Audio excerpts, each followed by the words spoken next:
The following is a presentation of 5 things every parent should know about teen substance abuse. For more information, please visit our website at www.5thingsonline.com.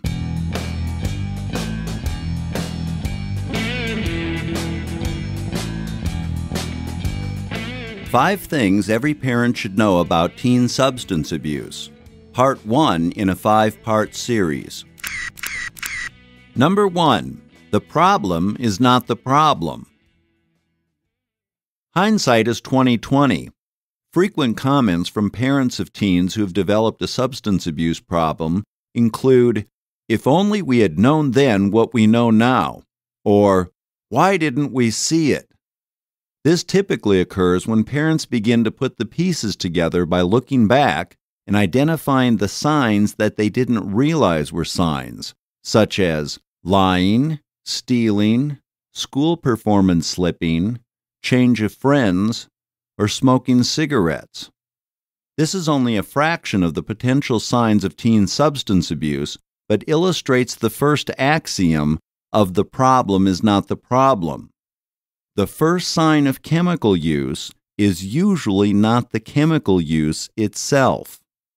The definition of drug problem actually has more to do with the consequences of behavior associated with the chemical use than the actual chemical use itself. Consider an example.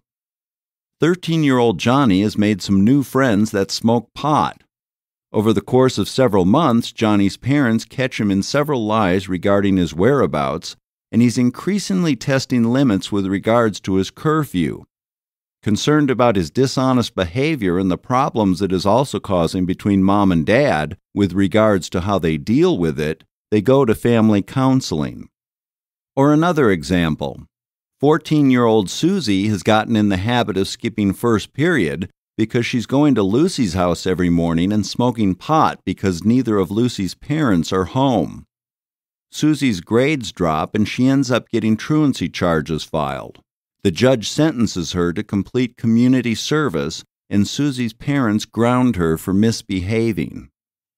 In both of these examples, it's the inappropriate behavior relative to the chemical use that's identified prior to awareness that chemical use is even occurring.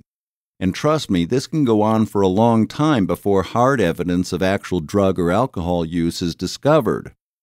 This leads to the reason behind the second axiom of the problem is not the problem.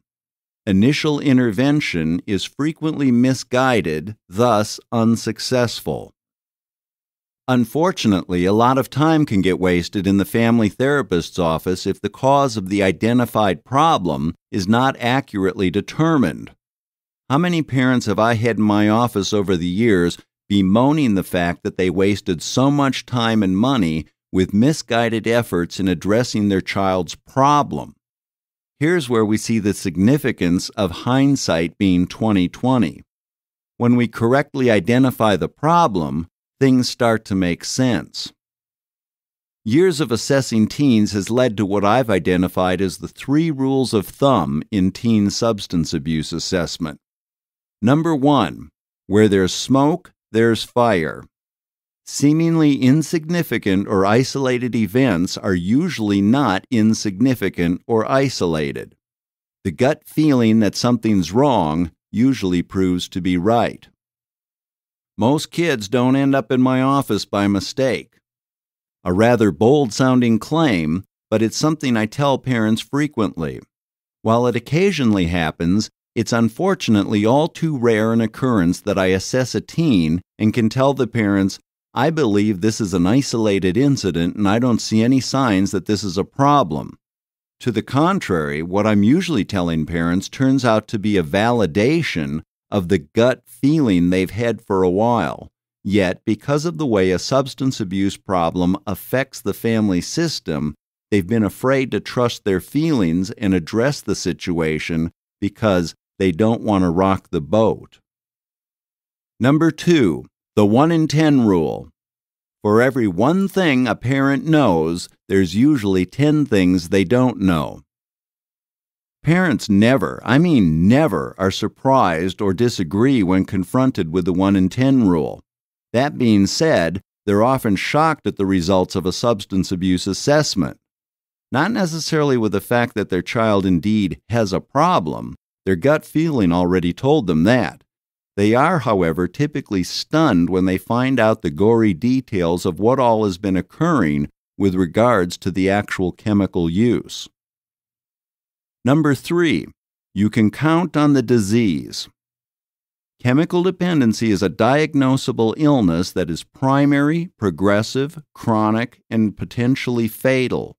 It doesn't go away. The client who does not get help when initially identified will inevitably be seen again in jail, the emergency room, psychiatric hospital, or the morgue.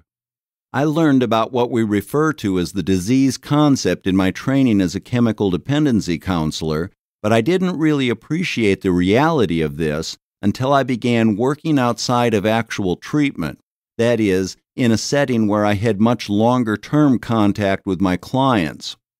It was when I was assessing kids as a student assistance counselor within a school district that I began to witness the process of A. Student is assessed as having a problem and referred to treatment. B. The student or parents do not follow through with the referral. And C. Student is assessed again, perhaps a year later, under dramatically worse circumstances. And that's not to mention the ones I didn't see again, only heard about, in jail or dead. It's unfortunate, but it happens all the time. It's the nature of this problem. This discussion obviously leads to issues that will be addressed in further detail in parts 2 through 5. For example, more kids should end up in my office by mistake. In other words, assessment should occur sooner rather than later. This is addressed in part 2. Or the reason recommendations are not followed can be attributed to denial, which is obviously a significant factor in dealing with substance abuse and is addressed in part 3. For parents of a child who has suffered a drug or alcohol problem, this is all so easy to see once they've gotten to the place where they can see it. Unfortunately, this usually isn't until they're at the point of treating an addiction problem and receiving the education that goes along with this. Looking back from this perspective, hindsight is indeed 20/20. Improved community education and public awareness is the key to moving from hindsight to foresight, and as a result, more effective intervention.